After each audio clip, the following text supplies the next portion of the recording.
Assalamualaikum warahmatullahi ta'ala wabarakatuh. Bismillahirrahmanirrahim.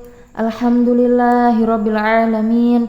Assalatu wassalamu ala asrafil anbiya'i wal mursalin sayyidina wa maulana Muhammadin wa ala alihi wa sahbihi wa sallim.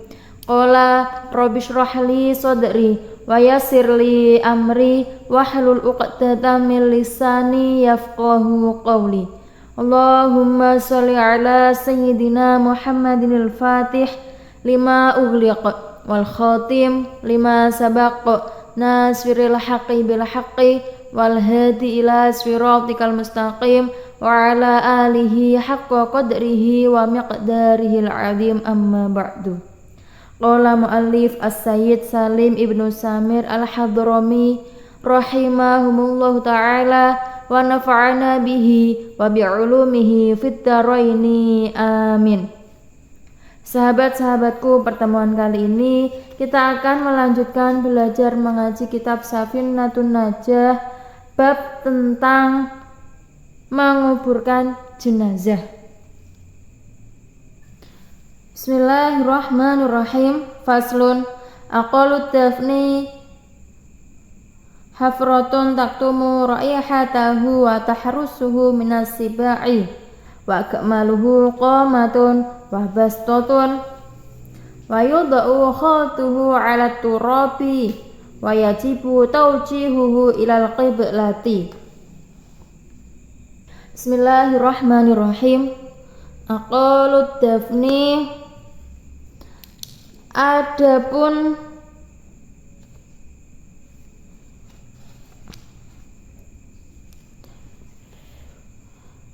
paling sedikitnya menguburkan. Hafratun ialah lubang, taktumu yang mencukupi, raihatahu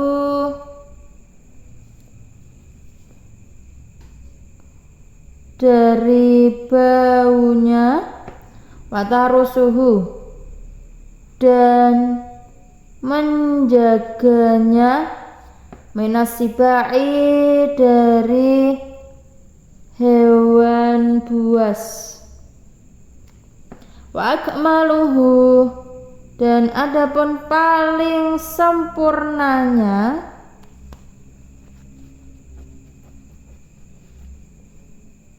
qomatun berdiri, siapa manusia, wabastotun dan mengacungkan tangan, wa yudha'u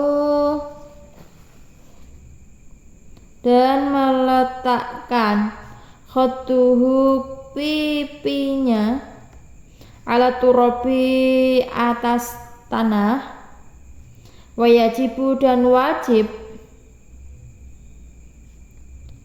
taujihuhu menghadap, ilal qiblati kepada kiblat. Maksud dari fasal ini menjelaskan tentang cara menguburkan jenazah. Cara menguburkan jenazah itu ada dua cara, yaitu pertama cara minimal, yang kedua cara sempurna. Secara minimal, kuburan adalah lubang yang dapat menutupi bau jenazah dan melindungi jenazah dari binatang-binatang buas. Kemudian lafaz taktumu atau menutupi atau menyembunyikan termasuk dari bab qatala yaqtulu. Kemudian lafaz as-sibai, binatang-binatang buas, merupakan bentuk jamak dari lafaz sab'un, seperti lafaz rajulun yang jamaknya rijalun. Pengertian sab'un atau binatang buas adalah binatang yang memiliki taring yang digunakan untuk menyerang dan memangsa. Maksud pernyataan musonif adalah bahwa kuburan yang wajib untuk menguburkan jenazah adalah lubang yang mencegah bau. Kemudian bau dari jenazah yang dapat mengganggu orang-orang hidup dan yang mencegah binatang buas untuk menggalinya dan akan memangsanya. Terdapat pengecualian. Dengan kata lubang adalah masalah apabila jenazah diletakkan di permukaan tanah atau dibangunkan sebuah bangunan di atas permukaan tanah, sekiranya tidak ada udzur untuk menggali lubang, maka belum mencukupi. Tetapi apabila jenazah diletakkan di atas permukaan tanah dan dibangunkan suatu bangunan di atasnya, sekira ada udzur atau kesulitan untuk menggali tanah, maka sudah mencukupi.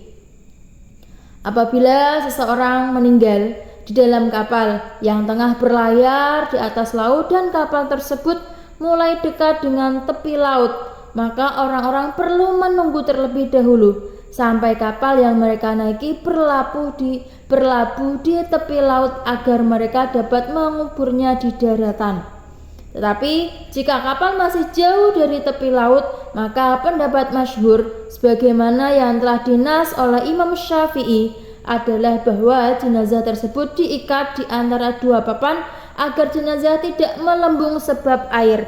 Kemudian ia dijatuhkan di laut agar ia sampai di tepi laut. Meskipun keluarga jenazah terdiri dari anggota-anggota kafir, karena barangkali ada yang orang muslim yang menemukannya dan kemudian muslim tersebut menguburnya dengan dihadapkan ke arah kiblat. Namun apabila orang-orang di kapal membuang jenazah ke laut tanpa diikat di antara dua papan dan mereka membebani jasad jenazah dengan batu, maka mereka tidak berdosa. Kemudian disunahkan menutup lubang kubur dengan semacam kain ketika jenazah dimasukkan ke dalamnya, karena terkadang ada cacat atau aib yang terlihat dari diri jenazah, baik jenazah tersebut adalah laki-laki atau perempuan. Tetapi apabila jenazah adalah perempuan, maka menutup demikian itu lebih sangat dianjurkan. Menurut sunnahnya, menguburkan jenazah tidak dilakukan di malam hari dan tidak di waktu yang dimakruhkan untuk melaksanakan sholat. Akan tetapi, boleh tanpa makruh menguburkan jenazah di malam hari secara mutlak. Artinya jenazah tersebut memang sengaja atau dituntut untuk dikubur pada malam hari atau tidak. Dan boleh juga tanpa makruh menguburkan jenazah di waktu yang dimakruhkan untuk melaksanakan sholat, dengan catatan jika tidak ada unsur kesengajaan untuk menguburnya di waktu makruh tersebut. Sebaliknya, jika ada kesengajaan untuk demikian itu, maka tidak diperbolehkan. Kuburan jenazah secara maksimal, yaitu yang kedua tadi, adalah lubang dengan ukuran setinggi orang biasa sambil mengangkat kedua tangan dan membuka kedua telapak tangan, seperti yang dimaksudkan oleh Al-Bujairi Rami. Ukuran ini seukuran 4,5 dhiro dengan ukuran dhiro tangan. Kemudian disunahkan meletakkan jenazah di dalam kuburan dengan posisi tidur miring di atas lambung kanan. Apabila ia diletakkan dalam kuburan dengan posisi tidur miring di atas lambung kiri, maka dimakruhkan dan tidak perlu digali lagi, seperti keterangan yang dikatakan oleh Mahalli. Kemudian pipi kanan jenazah diletakkan di atas tanah setelah kain kafannya dibuka. Maksudnya disunahkan meletakkan pipi kanan jenazah di atas tanah atau di atas semacam bata, karena demikian ini lebih memperlihatkan sikap kehinaan diri.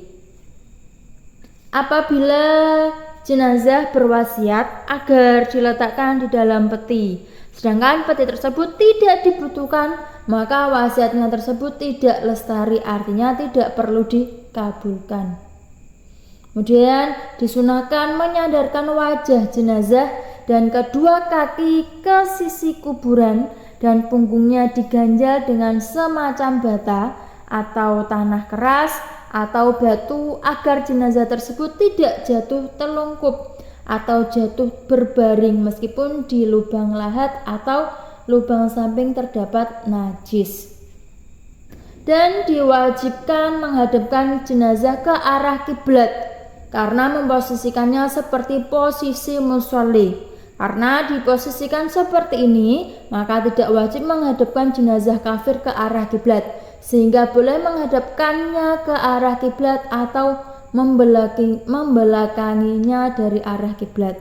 Akan tetapi apabila jenazah adalah perempuan kafir yang mengandung janin muslim yang telah ditiupi roh ke dalamnya dan yang tidak diharapkan hidup, maka wajib membelakangkannya dari arah kiblat agar janinnya menghadap kiblat karena wajah janin menghadap ke punggung ibunya. Jenazah perempuan kafir ini dikuburkan di kuburan yang terletak di antara kuburan kaum muslimin dan kuburan kaum kafir agar jenazah muslim tidak dikubur di kuburan kaum kafir dan jenazah kafir tidak dikuburkan di kuburan kaum muslimin. Apabila janin tersebut belum ditiupi roh, maka tidak wajib membelakanginya dari arah kiblat karena pada saat belum ditiupi roh, janin tersebut tidak wajib dia hadapkan ke arah kiblat, tetapi menghadapkan janin tersebut ke arah kiblat adalah yang lebih utama. Apabila janin masih diharapkan kehidupannya, maka ia tidak boleh dikuburkan bersama ibunya dalam satu kuburan, melainkan diwajibkan membelah perut ibunya dan mengeluarkan janinnya meskipun ibunya adalah perempuan muslimah. Itulah tadi penjelasan dari fasal tentang kriteria menguburkan jenazah.